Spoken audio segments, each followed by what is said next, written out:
Assalamualaikum warahmatullahi wabarakatuh. Selamat sore mahasiswa sekalian yang saya hormati.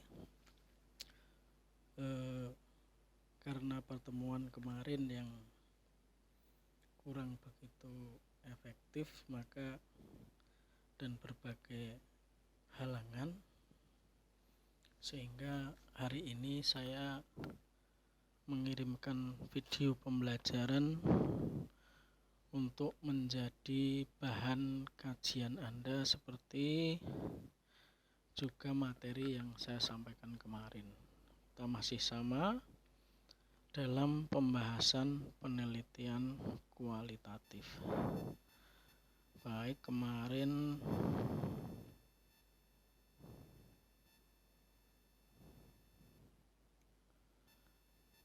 kita sudah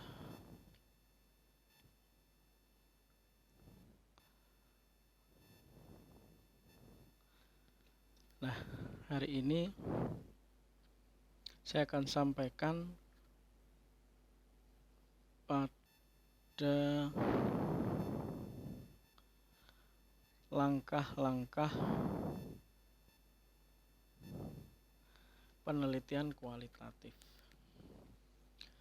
Dalam penelitian kualitatif, maka ada beberapa langkah yang harus dilakukan oleh peneliti, oleh mahasiswa maupun dosen atau peneliti profesional lainnya.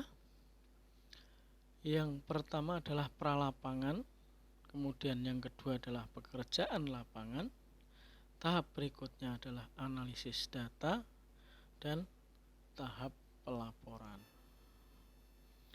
Apa yang terdapat dalam tahap pralapangan? Yang pertama adalah menyusun rancangan penelitian, memilih lapangan penelitian, mengurus perizinan, menjajaki dan menilai keadaan lapangan, memilih dan memanfaatkan informan, menyiapkan perlengkapan penelitian, dan persoalan etika penelitian. Ini menjadi penting, ini tidak bisa parsial satu persatu, tapi memang menyeluruh. Kesemuanya ini harus dilakukan pada tahap pralapangan. Menyusun rancangan penelitian, ini ya, membuat proposal penelitian. Di dalam proposal terdapat objek atau subjek penelitian, lapangan penelitian. Kemudian berbarengan juga mengurus perizinan. Bisa enggak subjek itu diteliti atau boleh dilakukan penelitian. Kemudian menjajaki atau menilai keadaan lapangan, melihat kemungkinan-kemungkinan yang dapat terjadi nanti dalam pelaksanaan penelitian. Kemudian dalam memilih dan memanfaatkan informan, ini informasi awal, ini penting. Makanya diperlukan informan atau narasumber pendahulu. Jadi bagaimana keadaan lapangan, siapa saja yang bisa menjadi sumber data, dan sebagainya. Kemudian menyiapkan perlengkapan penelitian, apa saja yang mungkin nanti dibutuhkan dalam pelaksanaan penelitian. Kemudian persoalan etika, ini penting sekali. Jika Anda meneliti, tentunya kan kita sama-sama terjun di dunia pendidikan. Kemungkinan besar kita akan selalu atau akan sangat sering berhubungan dengan pendidik atau guru. Tidak mungkin kan seorang peneliti datang ke sekolah menggunakan celana kolor, sandal jepit, dan sebagainya. Tentunya ini salah satu etika bahwa peneliti yang terjun ke lapangan sebagai pendahuluan sebelum dilakukan penelitian ya harus memikirkan etika-etika penelitian. Ya, datang ke sekolah misalkan ya, tentu berpakaian rapi, memakai sepatu, dan sebagainya yang berhubungan dengan etika. Saya lanjutkan. Nah, menyusun rancangan, apa yang ada di rancangan ini di proposal, setidaknya berisi proposal.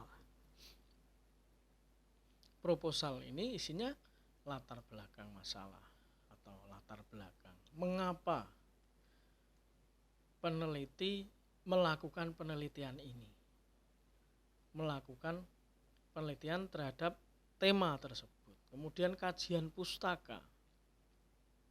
Kajian pustaka adalah teori-teori yang mendukung peneliti untuk meneliti tema yang dipilihnya. Ini penting, karena apa? Tidak mungkin seorang peneliti melakukan penelitian yang asal-asalan. Jadi, pokoknya neliti karena saya penasaran dengan daerah itu, maka ya saya neliti saja. Tidak seperti itu. Tapi mencari referensi-referensi dengan tema yang sama, dengan tema atau tema yang sama sekali persis yang dilakukan oleh orang lain sebelumnya. Kalau tidak ada ya yang mendekati, sehingga apa yang dilakukan peneliti ini memiliki referensi, memiliki pendukung penelitian-penelitian sebelumnya atau pendapat-pendapat para ahli. Lokasi ini penting. Lokasi penelitian kualitatif bisa dilakukan di lapangan atau di objek penelitian yang berupa manusia atau suatu daerah, bisa juga dilakukan di perpustakaan, namanya library research. Kemudian menyusun jadwal. Penting juga karena apa? Di dalam jadwal terdapat alokasi waktu yang dibutuhkan untuk menyelesaikan penelitian. Nah, kalau terjadi tidak sesuai dengan waktunya, bagaimana Pak? Ya, dilakukan perpanjangan. Sehingga walaupun tetap menggunakan acuan-acuan waktu, jika waktu tidak memungkinkan atau sudah kehabisan waktu tapi penelitian belum selesai, ya ditambahi perpanjangan, namun tetap harus ada deadline. Tidak ada penelitian yang mengalir terus nggak ada selesainya. Nah, teknik pengumpulan data ini juga penting. Biasanya teknik pengumpulan data dalam kualitatif ya wawancara, dokumentasi, dan sebagainya. Kemudian prosedur analisis data.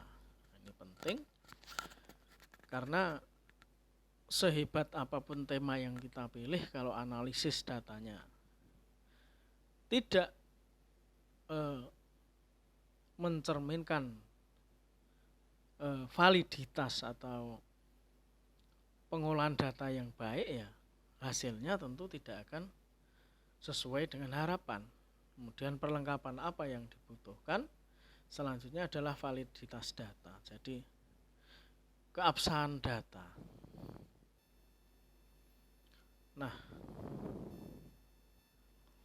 memilih lapangan penelitian.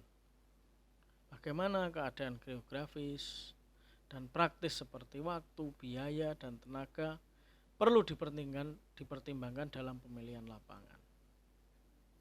Jadi clue-nya kalau Anda kan mahasiswa ya mau melakukan penelitian, sebaiknya lakukan penelitian yang letaknya dekat dengan tempat tinggal Anda sehingga tidak menyulitkan Anda ketika mengumpulkan data dan mengurus perizinan. Mengurus perizinan dimintakan kepada siapa?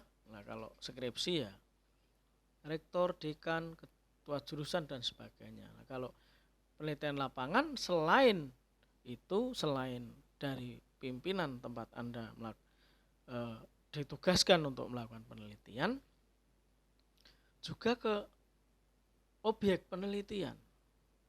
ke tempat penelitian itu juga mengurus perizinan, menjajaki dan menilai keadaan lapangan. Tujuannya adalah mengenal lingkungan sosial, fisik dan alam seperti geografi, demografi, sejarah, tokoh, dan sebagainya.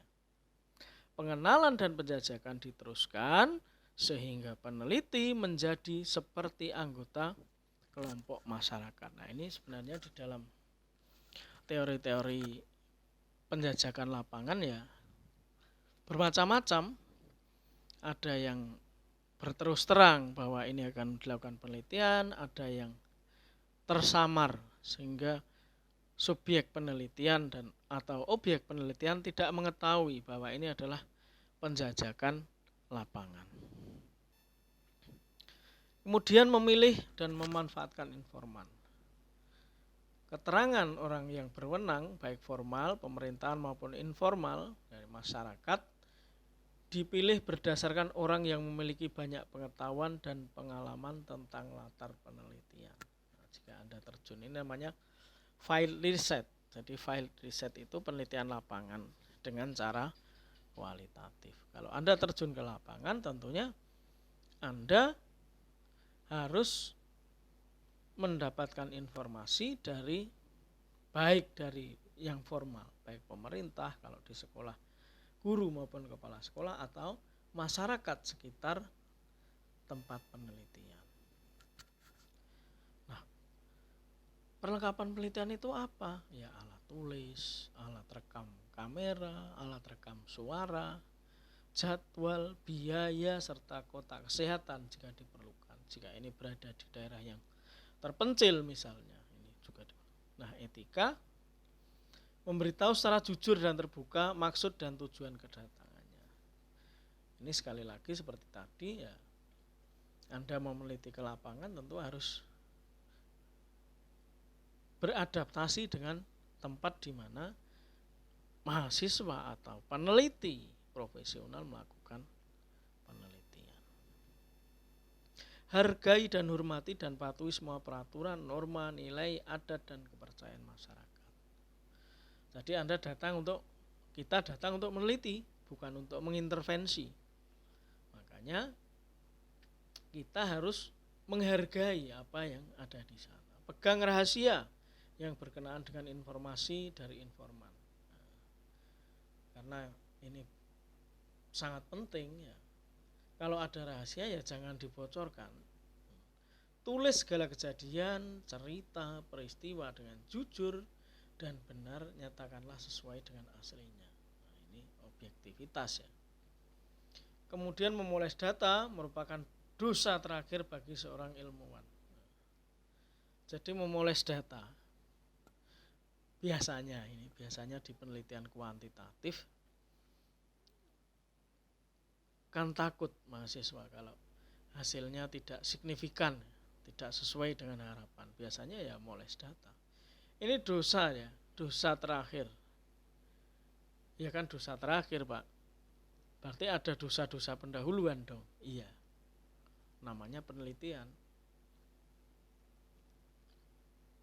Dan penelitian kualitatif itu sangat subjektif. Peneliti memiliki peran yang besar untuk menentukan hasil penelitiannya.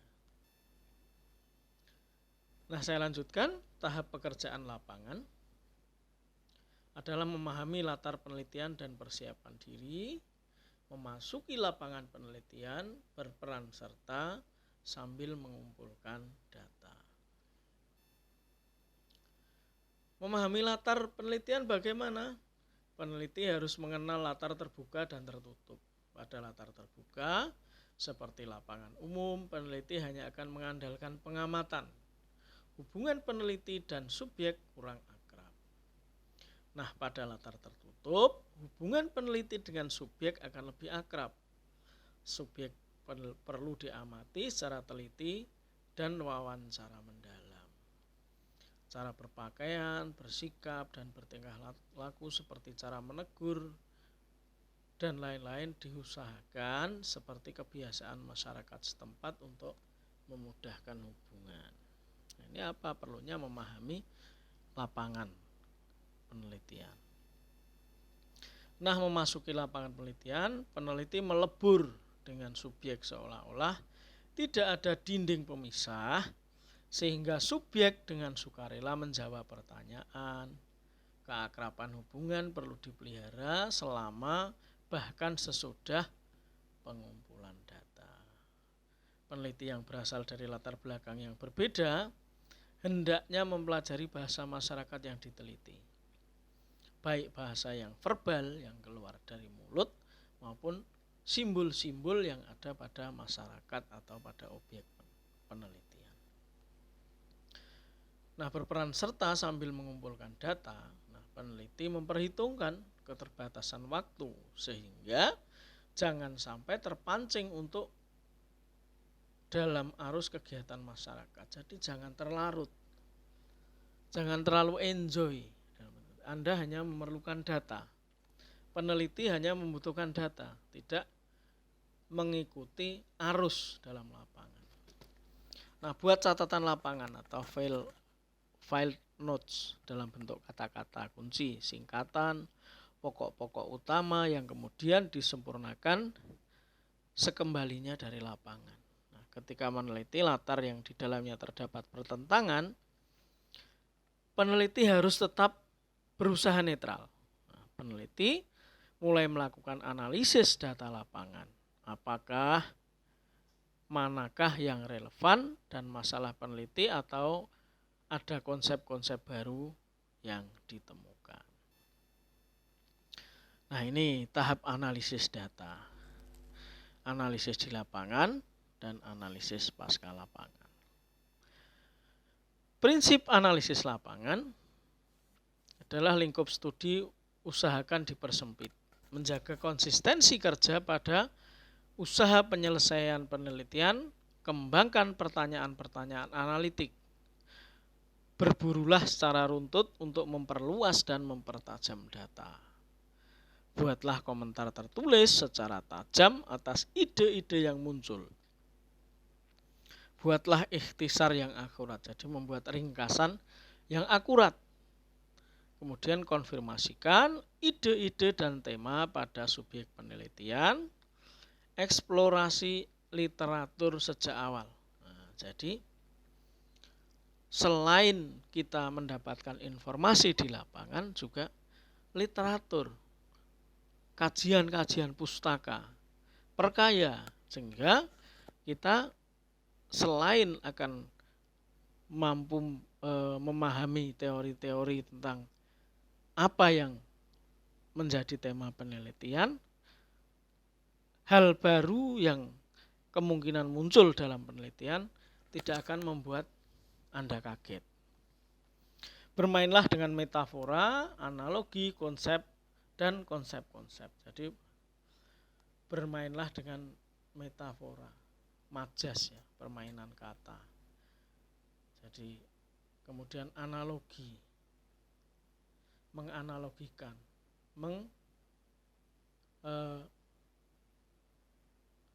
membuat,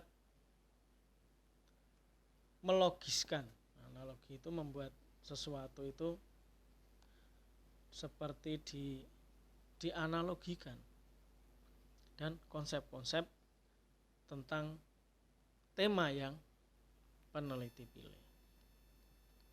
Nah, pasca lapangan pada tahap ini, peneliti hanya terlibat dalam kegiatan penyajian atau display dari data yang dikumpulkan dan dianalisis sebelumnya. Peneliti banyak menyusun teks naratif karena ya penelitian kualitatif sumber datanya adalah manusia dan kata-kata, maka ya yang dihasilkan adalah narasi atau kata-kata yang disusun sehingga menghasilkan kesimpulan.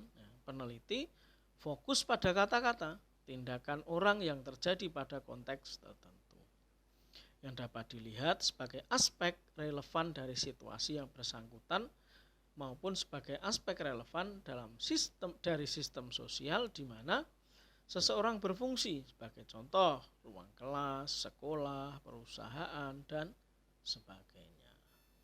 Lanjut. Nah, ini adalah diagram penelitian kualitatif. Yang pertama adalah wawancara, observasi, dokumentasi, dan studi pustaka. Ini proposal ya, dalam proposal. Kemudian menyusun dan menampilkan data apa adanya. Nah, setelah proposal disetujui, teknik pengumpulan datanya adalah wawancara, observasi, dan dokumentasi. Observasi adalah terjun ke lapangan, dokumentasi adalah data yang ada pada subjek penelitian. Nah, kemudian disusun dan menampilkan data apa adanya. Jadi adanya A ya ditulis A, adanya B ditulis B. Kemudian proses penyederhanaan, pengabstraksian sesuai dengan kebutuhan peneliti. Jadi data-data yang diperoleh itu direduksi, dipilah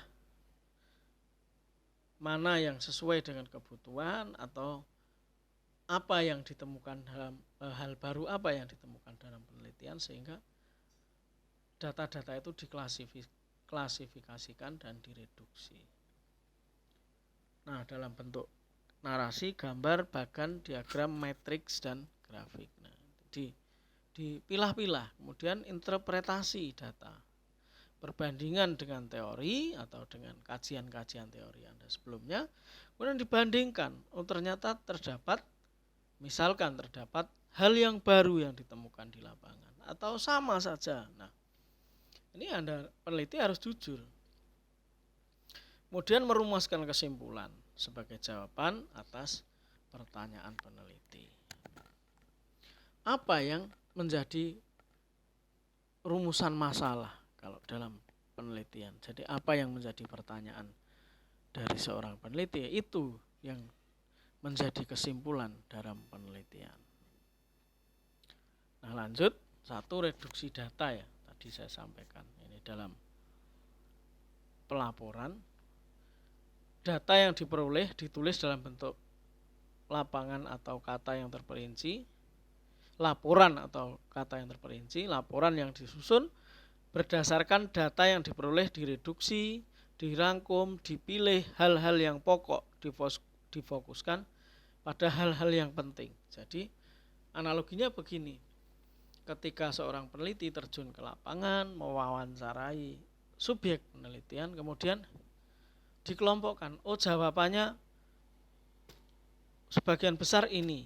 Nah, dikelompokkan, yang menjawab ini berapa orang, yang menjawab sama seperti ini berapa orang, kemudian yang berbeda sebagaimana ini diklasifikasikan, direduksi.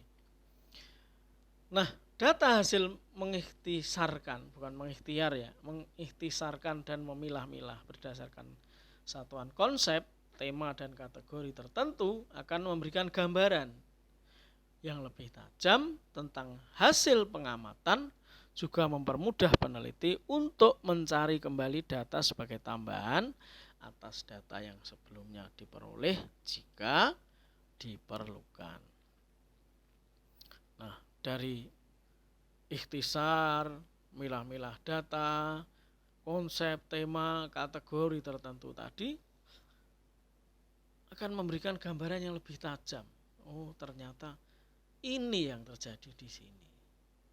Nah, mempermudah peneliti untuk mencari kembali data sebagai tambahan. Misalkan masih diperlukan data atau peneliti masih kurang puas dengan apa yang ada, maka peneliti bisa melakukan perpanjangan penelitian dengan bekal yang tentunya lebih mantap. Karena apa? Sudah ada data awal yang bagus. Display data. Data yang diperoleh dikategorikan menurut pokok permasalahan dan dibuat dalam bentuk matriks sehingga mempermudah peneliti untuk melihat pola-pola hubungan satu dengan data lainnya. Display data itu adalah penyajian data. Jadi ditulis apa adanya namun diklasifikasikan. Data ini yang dikelompokkan sesuai dengan kebutuhan peneliti. Misalkan ini data penting, ini data yang kurang begitu penting, atau ini data yang tidak dibutuhkan. Nah, analisis data yang dipergunakan tergantung dari model analisis yang digunakan. Apakah analisis ranah atau analisis taksonomik, analisis komponensial, dan analisis tema budaya dan sebagainya. Nah, analisis ranah ini adalah analisis yang berhubungan dengan tema penelitian atau ranah penelitian.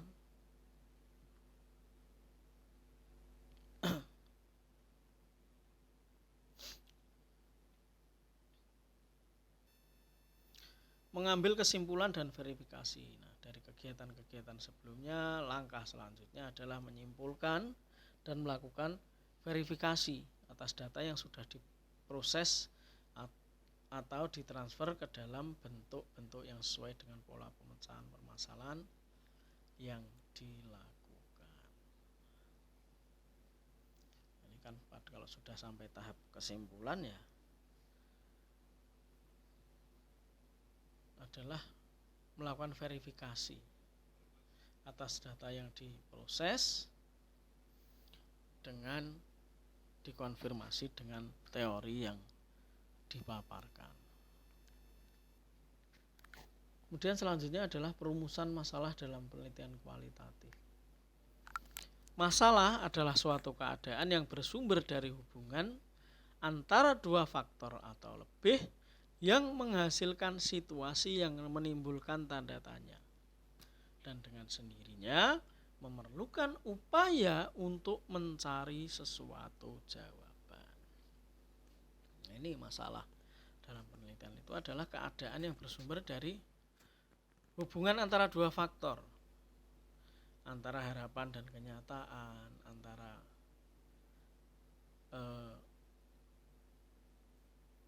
fakta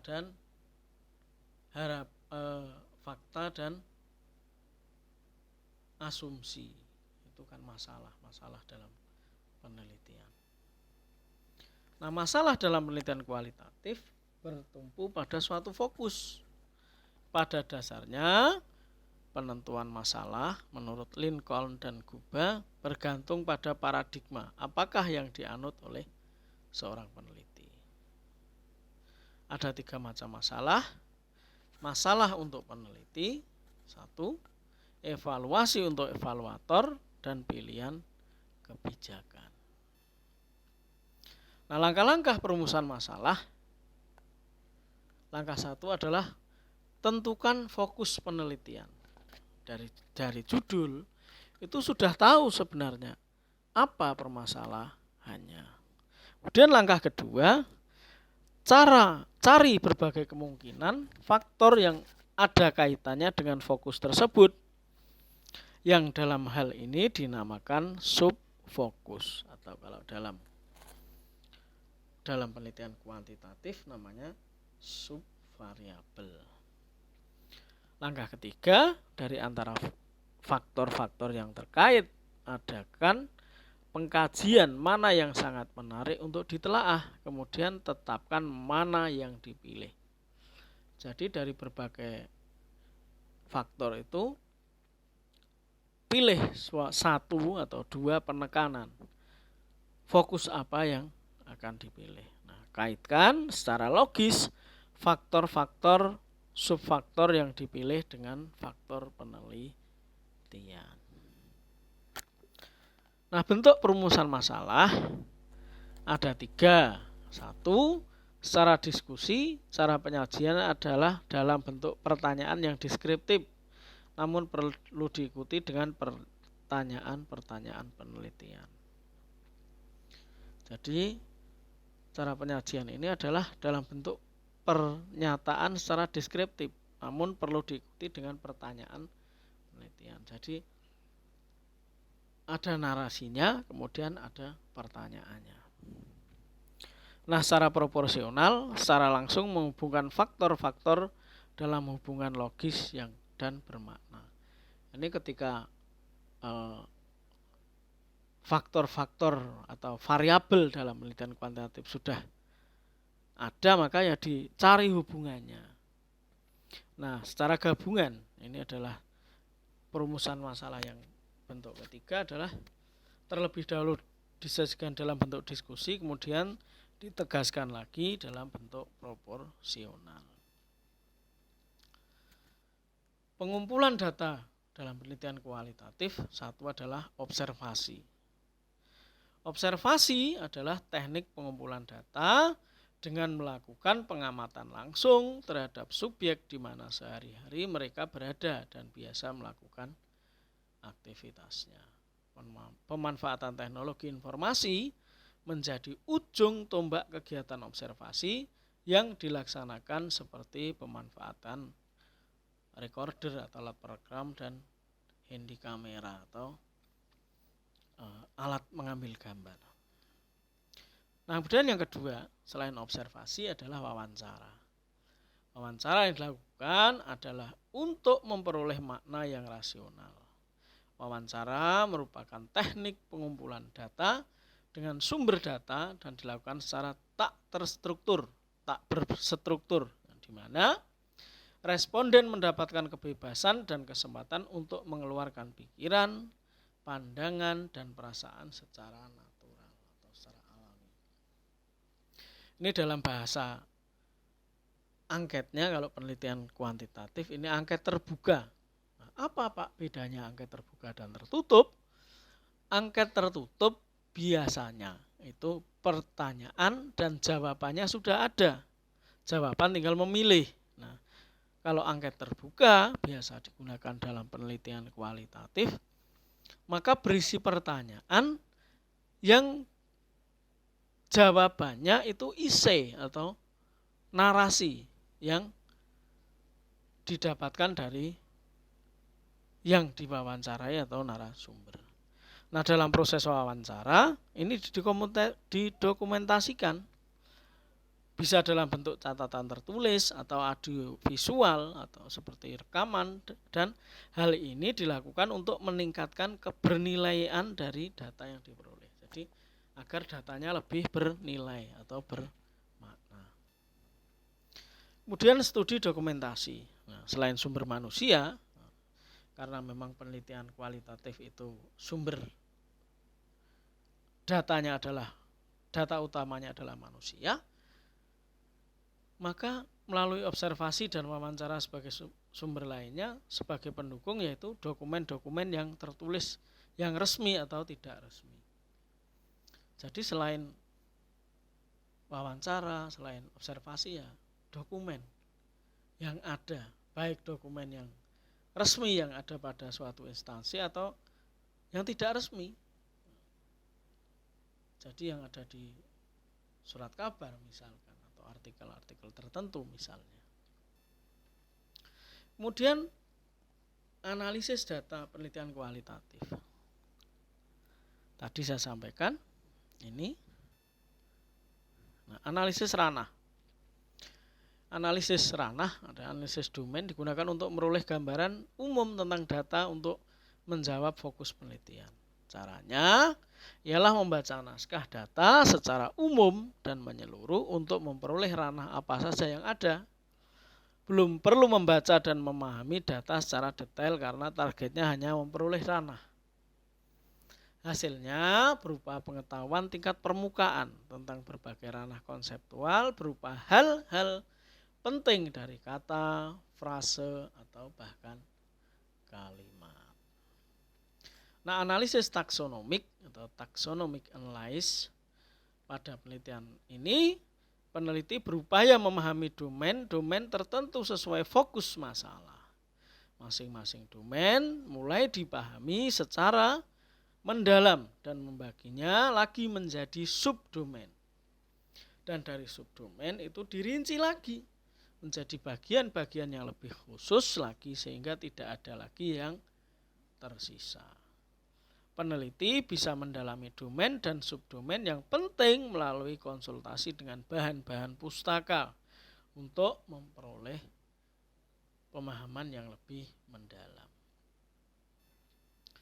Kemudian analisis komponensial atau komponensial analysis. Peneliti mencoba mengkontraskan antara unsur dalam ranah yang diperoleh. Unsur-unsur yang kontras dipilah-pilah dan selanjutnya dibuat kategorisasi yang relevan. Kedalaman pemahaman tercermin dalam kemampuan untuk mengelompokkan dan merinci anggota sesuai ranah, juga memahami karakteristik tertentu yang berasosiasi. Kemudian analisis tema budaya. Analisis dengan memahami gejala-gejala yang khas dari analisis sebelumnya.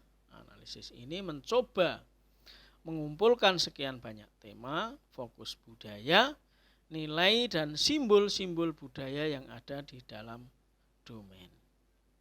Selain itu, analisis ini berupaya menemukan hubungan-hubungan yang terdapat pada domain yang dianalisis, sehingga untuk membentuk satu kesatuan yang holistik itu menyeluruh, ya satu kesatuan yang akhirnya menampakkan tema yang dominan dan mana yang kurang dominan.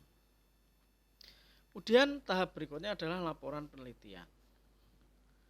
Apa yang ada di dalam laporan? Ya, standar rasionalnya adalah latar belakang, mendahului rumusan, telah pustaka mendahului metodologi, asumsi mendahului hipotesis, hasil diikuti dengan pembahasan, kesimpulan mendahului saran dan implikasi, deskripsi tujuan mendahului deskripsi kegunaan. Ini yang ada.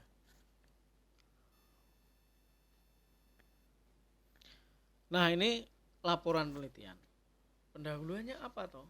Pada penelitian kuantitatif, pada saat menyusun proposal tidak dibutuhkan data atau fenomena di lokasi penelitian.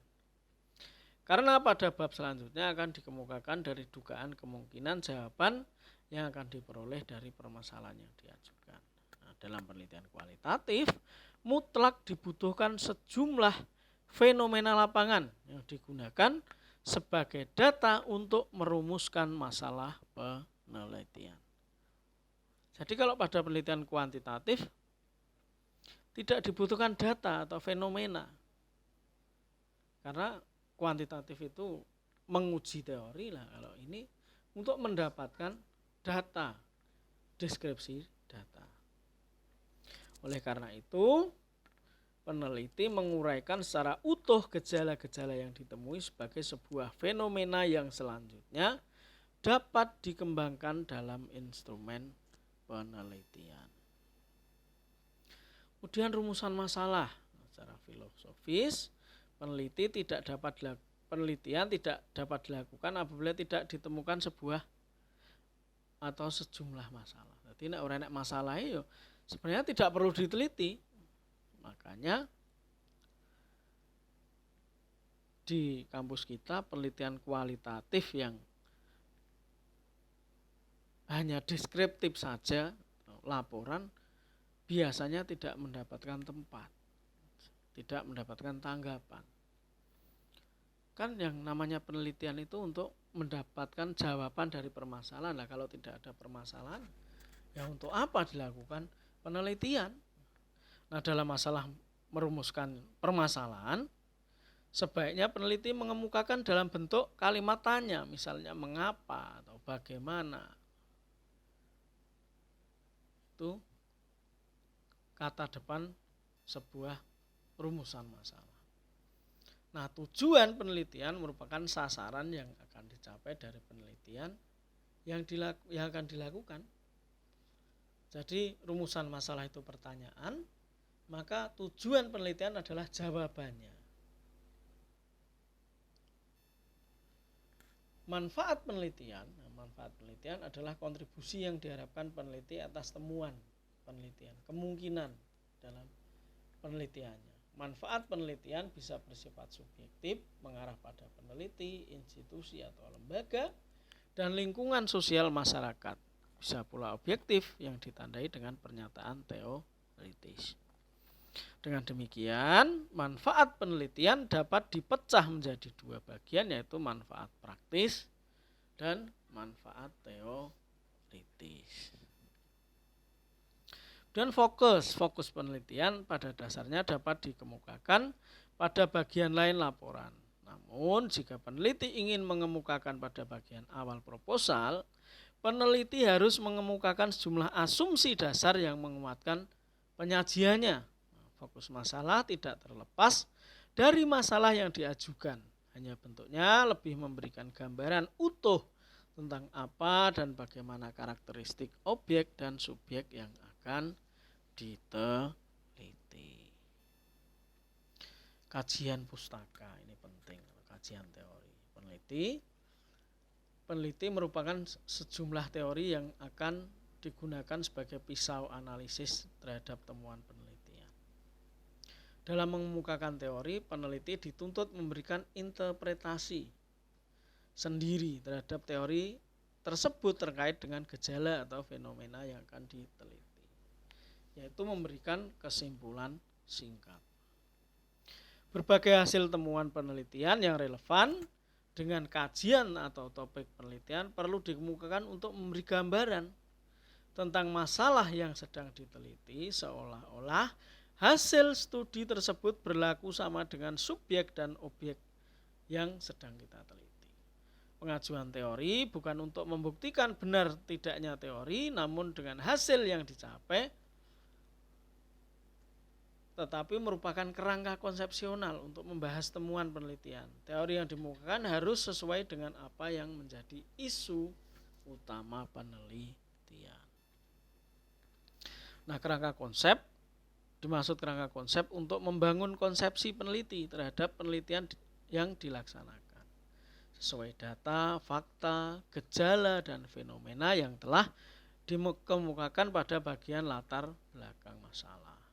Runtutnya bagan atau gambar dapat dikemukakan terlebih dahulu, kemudian diberi penjelasan, atau sebaliknya, penjelasan dulu baru dikasih gambar, atau sebaliknya ya, jadi gambar dulu atau matrik dulu baru penjelasannya di bawahnya, berdasarkan pertimbangan peneliti itu sendiri. Jadi ya, peneliti yang punya asumsi. Kemudian selanjutnya adalah metode penelitian.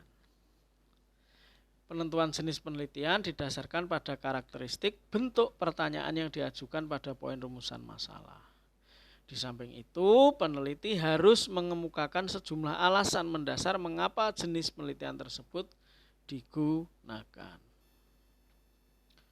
Lokasi penelitian hendaknya dipilih berdasarkan pertimbangan tertentu, baik segi efektivitas dan efisiensi pelaksanaannya bagi peneliti dan setting lokasi penelitian yang dimaksud. Upayakan untuk mengajukan pertimbangan atau alasan pemilihan lokasi.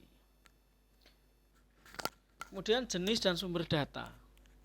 Tentukan jenis data yang akan diperoleh jika dalam bentuk hasil observasi dan hasil wawancara, maka data tersebut bersifat kualitatif karena bentuknya ternarasi atau kalimat-kalimat.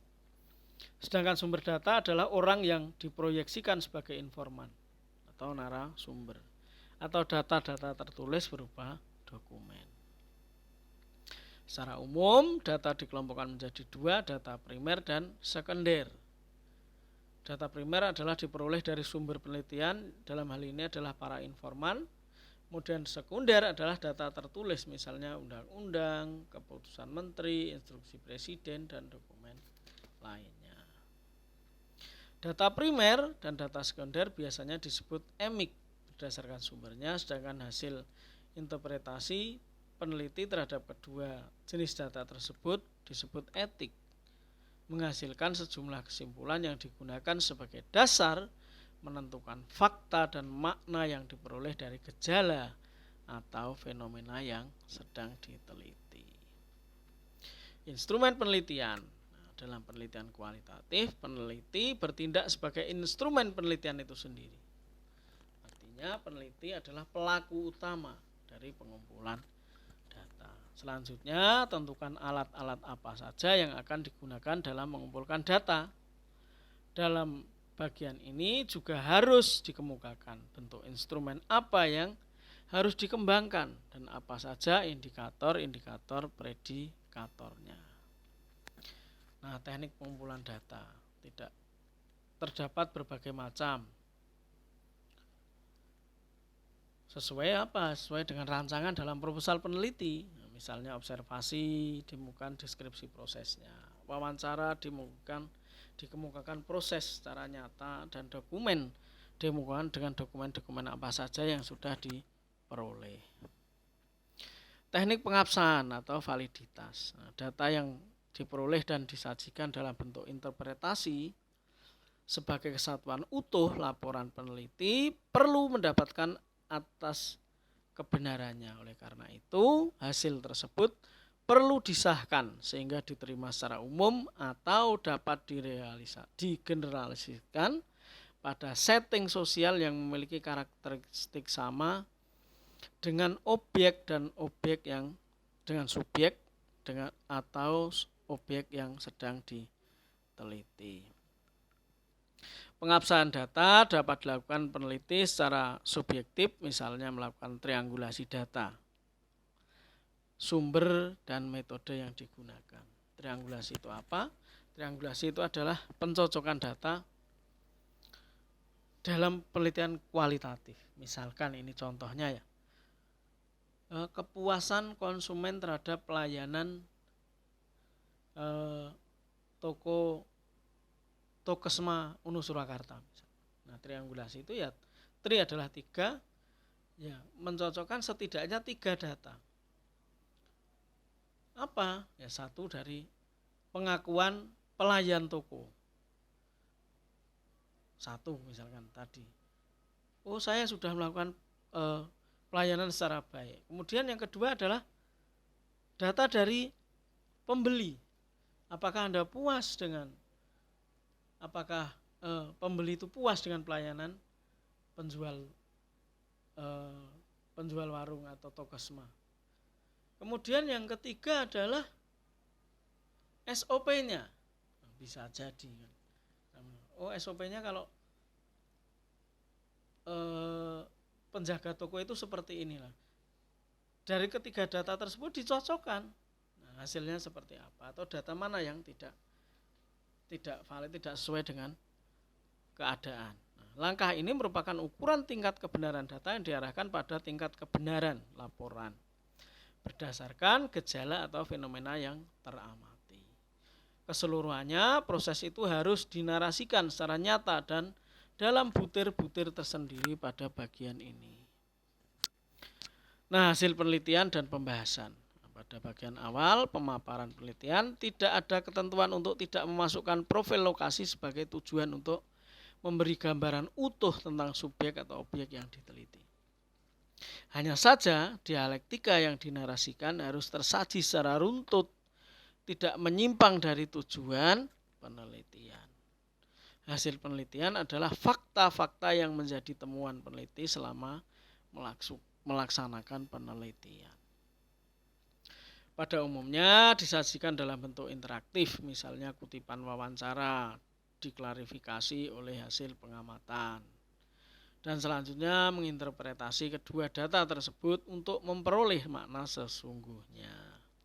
Dalam hasil penelitian tidaklah tepat jika peneliti menginterpretasi data dengan menggunakan konsep-konsep yang diikuti dari referensi yang digunakan. Jadi tidak tepat kalau referensi sebagai acuan untuk hasil penelitiannya. Pembahasan temuan hasil penelitian yang telah diuraikan secara panjang lebar pada bagian hasil penelitian diulas dan dikaji secara mendalam dengan menggunakan seperangkat konsep atau teori sehingga menghasilkan makna. Konsep dan teori digunakan sebagai pisau analisis terkait dengan temuan penelitian. Terakhir adalah kesimpulan dan saran. Kesimpulan merupakan pernyataan peneliti terhadap temuan atau hasil penelitian. Kalau rumusan masalah adalah pertanyaan, maka ini adalah pernyataan yang menegaskan permasalahan yang dikemukakan di bagian awal tulisan atau proposal. Saran juga penting. Saran adalah pernyataan peneliti yang sifatnya menegaskan kesimpulan penelitian. Dengan kata lain, saran merupakan pernyataan mengajak untuk mempengaruhi subjek dan objek penelitian agar mencapai kondisi ideal sebagaimana kesimpulan yang telah dikemukakan. Saya kira cukup untuk hari ini. Yang lainnya silahkan Anda baca sendiri, Anda telaah sendiri, karena ini yang terakhir ya, pertemuan yang kemarin mau daring. Kalau di rumah saya tidak ada sinyalnya nggak bagus. Di kantor ya sendiri, tidak ada teman karena pengelola kelas malamnya juga sudah pulang, sehingga ini saya menggunakan rekaman ya, setidaknya sebagai alternatif lah untuk pembelajaran. Saya kira demikian pertemuan kali ini. Banyak salah saya mohon maaf. Assalamualaikum warahmatullahi wabarakatuh.